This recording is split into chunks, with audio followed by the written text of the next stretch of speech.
also Chief Sir Omerikaku Ekweme N'Umochi and the woman who widely presentable, widely promoted picture. Omerikaku Ekweme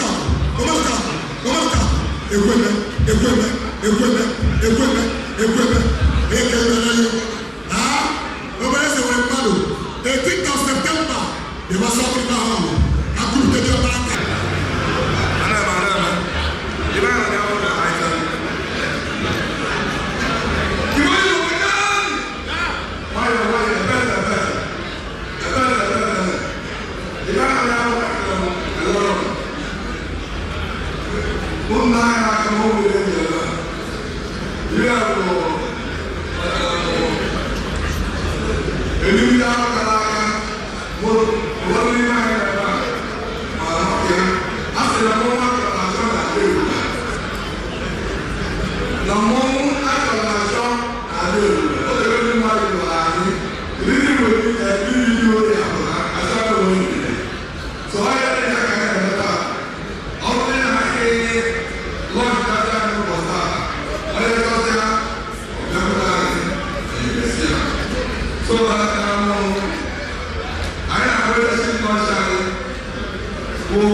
Maybe 10,000, right? 10,000.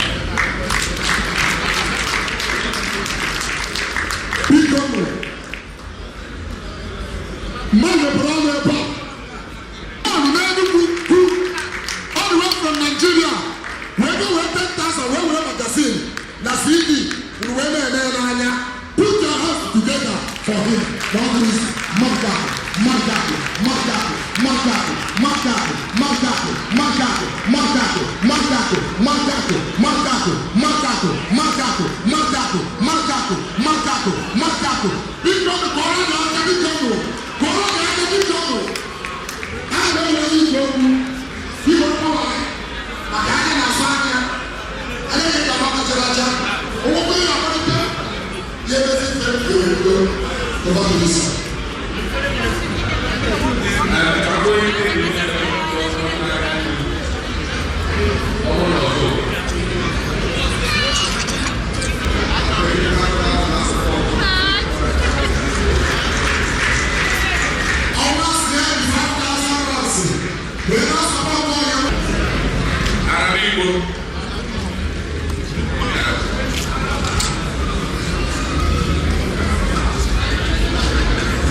Nigeria president, I can make 5,000 when they were.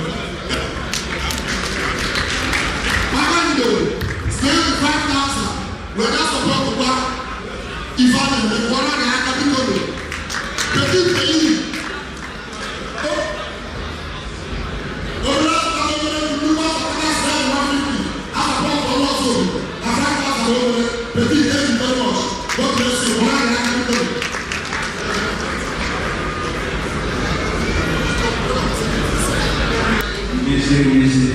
Because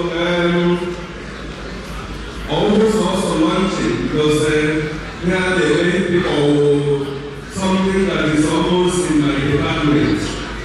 As the president of and the head of the whole Igbo community in South Africa, this is part of my organization. And I'm so happy and delighted with Umunri. Last year also I was here. when they did a similar event. So people, as they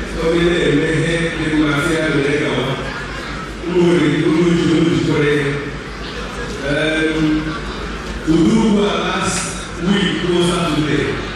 All of our bottom the having for one Umunri, Egypt, when they collaborate the newly united organization National Assembly.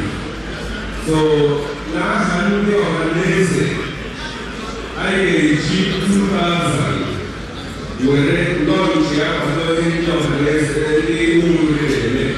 So I'm do one next year. Organization as a delegation with the support of Ulu. I remember that I go Ulu and I as Ulu in the organization. Ulu that never do on the organization. Then as my personal capacity, I can explain 1,000 when they launch there. I will take 1,000 they will. Because I don't know what they need, what I need to be present in our organization. Also, I know how to do 2,000. You say to know where we're going here, 1,000, 100,000. Put your heart together for you. Boy, I can do it. Boy, I can.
Please receive my respect and honor this evening.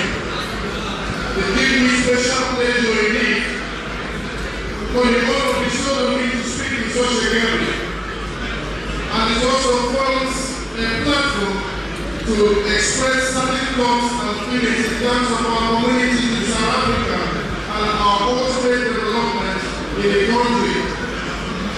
And listen to the two lectures he said that we have joined part of the rainbow nation of South Africa to bring color and quality to the multiplicities of cultures in South Africa. Nigeria, South Africa has presented and become a home for multiple Nigerians over 20 years, and we are becoming part of this community, and suffice it to say, we are now here to stay as your brothers and sisters.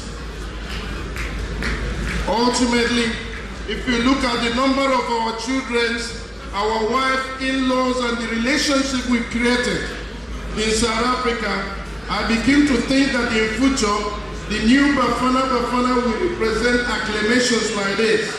Okechukwu to Okonkwo, Okonkwo to Chinedu, Chinedu to Olu, Olu to Ifeanyi, and toss in that manner.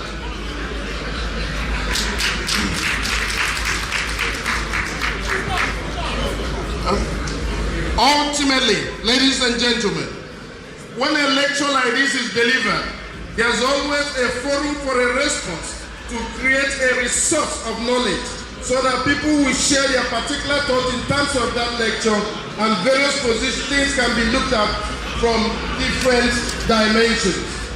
With the issues of yam particularly, though we celebrate yam as Igbo people, yam is being consumed in places like Uzbekistan, Papua New Guinea, parts of China, and numerous communities in Asia. Ultimately, what has affected yam in long time is that there has been very poor research in the field of yam.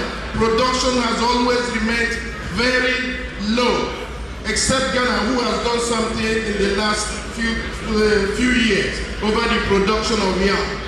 So ladies and gentlemen, as you develop the Umunri community, consider research in yam development to bring quality so that yam will become part of the global fresh produce consumption, but currently is only consumed by our people, which is not healthy for the growth of that product. Ladies and gentlemen, I'm sorry to have taken your time, but this forms a forum to share our thoughts. As a community, ladies and gentlemen, now that we are in South Africa to stay, you start to see that economic migrants of our nation probably do not go back to their place of origin. We don't make public donations because it will support issues of nepotism and parochialism in our organization. Hence, I will reach Umunri community on my personal capacity and deal with that at that level. Ladies and gentlemen, God bless you all and thank you kindly. Igbo kwenu, Igbo kwenu, Igbo kwenu. Chairman of Umunri community, Your Majesty, is a Igbo in South Africa, President General, Nigerian Union South Africa, Chief Araba. Which is item number 7, does not require so much talking, but on behalf of Nigerian Union Western Cape, and as a custodian of Nigerian affairs in Western Cape, I would like to congratulate our brothers, the Umunri community, in their effort in repositioning and projecting the socio-cultural aspect of Igbo people in diaspora as the original custodians of Igbo heritage in Nigeria.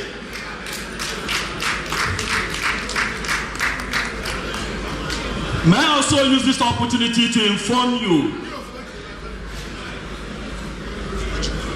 that we will be working together as Nigerian Union in Western Cape with all the communities in developing and showcasing the culture of Nigerians in South Africa, using that platform to tell our story to our host country and other foreign communities in South Africa.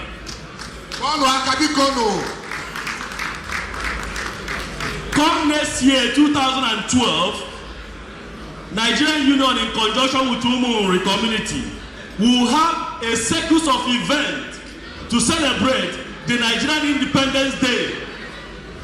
We intend to have 3 days of activities to project the culture and aspect of Nigerian society here.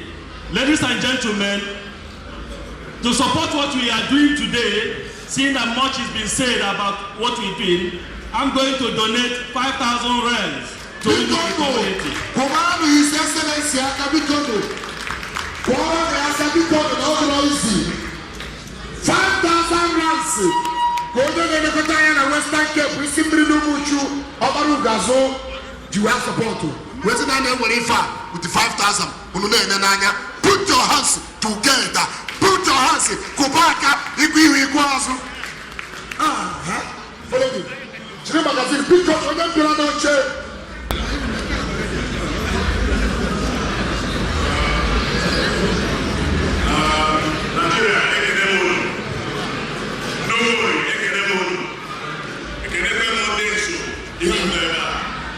On behalf of ISO, I am the chairman representing ISO Development Organization in Cape Town here.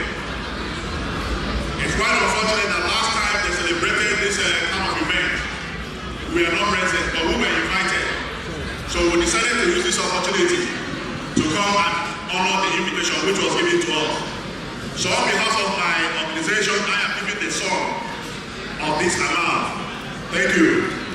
Thank you, Mr. Chairman. Father, I look envelope. I was there, whatever in there.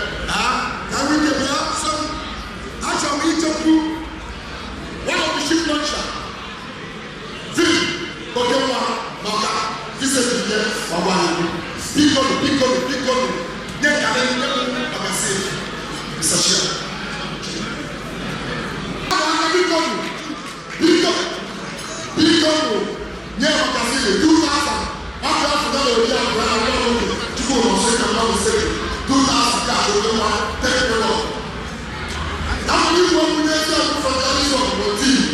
Fẹ́sí ọ̀yí àwọn ẹ̀sí ọ̀yí akẹ́kọ̀ọ́ àwọn ọ̀yọ́. Are you taking our money? Nah, just send the money. Just send the money. Cash, you don't need a regular cash. What time you can appreciate the please? Thank you.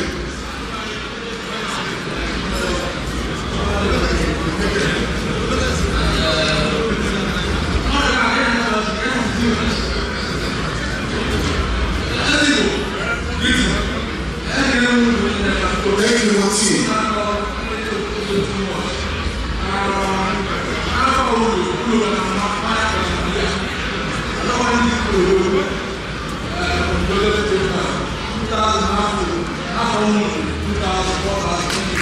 Also, now food in the one.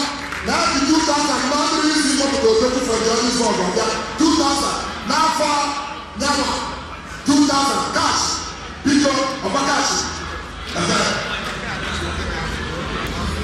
Yes, I see the rise of I get it on.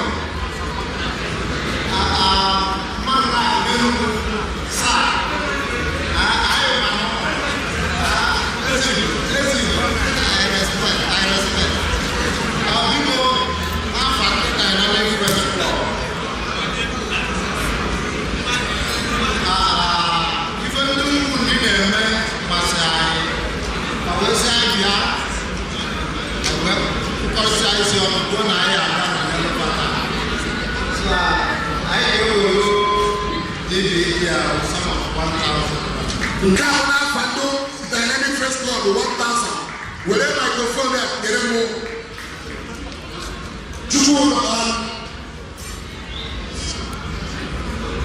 achịcha achịcha ike ka achịcha achọrọ m emesi akpọ MC na-asị na ọrụ na na-ahụtara ife ọbụla ị ga-eme cash dakwa public assault. Thank you. Thank you. Ka ihe ezu obodo a na-efe jọba ọla ihu.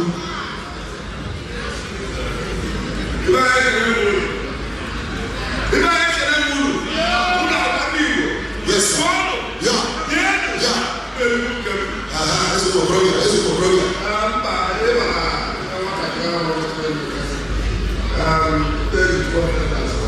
Tu mandaras que esse problema stage. Wele. Out of my flight, we are getting out here ready for you. Thank you very much. We appreciate it.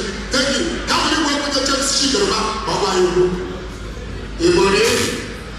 Igbo one. Eji masina brother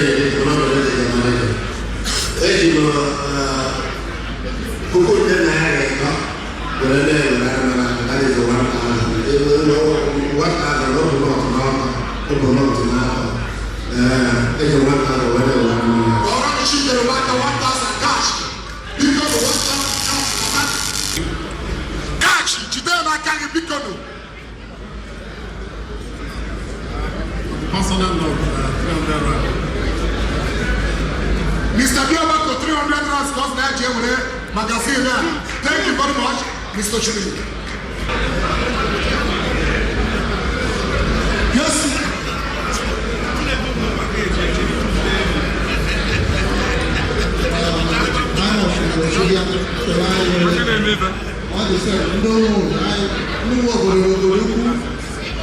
We did a sum of 1,000 rands. The one photo, 1,000 rands cash. Because they did for the thank you. The people who watch. The one come. I will go to this. I have to do that. But people go and then they say, that's what that's about. But they come to the house and Over the country, watch your equipment, 1,000 rands cash. That is cool, man. Thank you very much. Jerry Webula, yeah. Thank you very much. That's our children are sound. Over to you. Come by, friend, to tell me. Give him the calendar. Give him the one. Much for this gift. I will appreciate it very highly. Thanks. One the father, us now and appreciate it. Many. I'm fine. Okay, I'm donating 500 rand. Nasib for 500 and you? From both of us. From both of you. Thank you very much. We appreciate it. Thank you, thank you, thank you. Let's not shoot the nigga. Okay.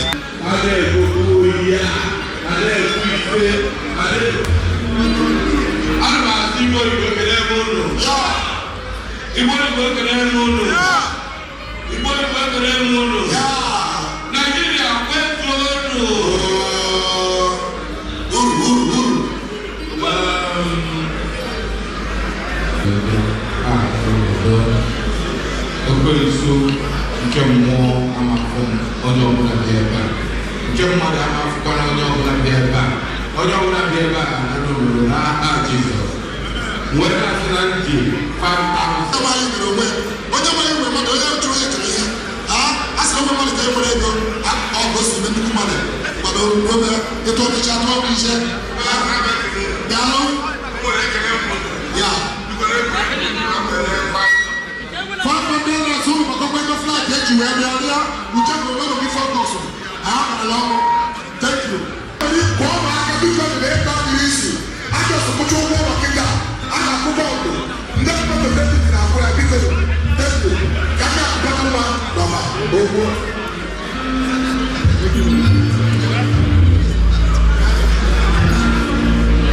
aka ama bụ akụkọ mma 500 akụkọ mma 500 ọgbọ 500 aka nchewa ụfọdụ isa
Careful. Praise the Lord. I paid 500 rand support to all or you know. Well, so if you have a catch 500 and stuff like just support you. Because at Friday, they go you can you feel the work I read, but I know set to go down. Thank you. Yeah, calendar. Yeah, magazine. Yeah, magazine. Over there. There's still a little food this. They went the food. 200 rands in the times no. I tried to work. 500 rands, you should go to the book. Thank you, sir.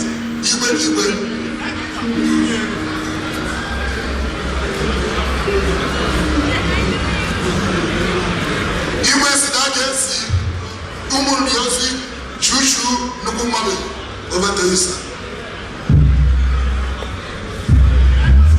On behalf of this table, I need 200 rands. Okay, on behalf of the table, 200 rands. And the well too. Thank you. Also, go somewhere. Shall we go?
osisa.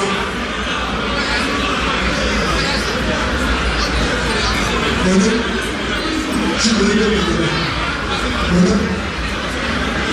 Nane Nane Wula Wula. Nane Wula Ochido. Esa. Chimoba, Kebuna Mewu. Nene Chimoba.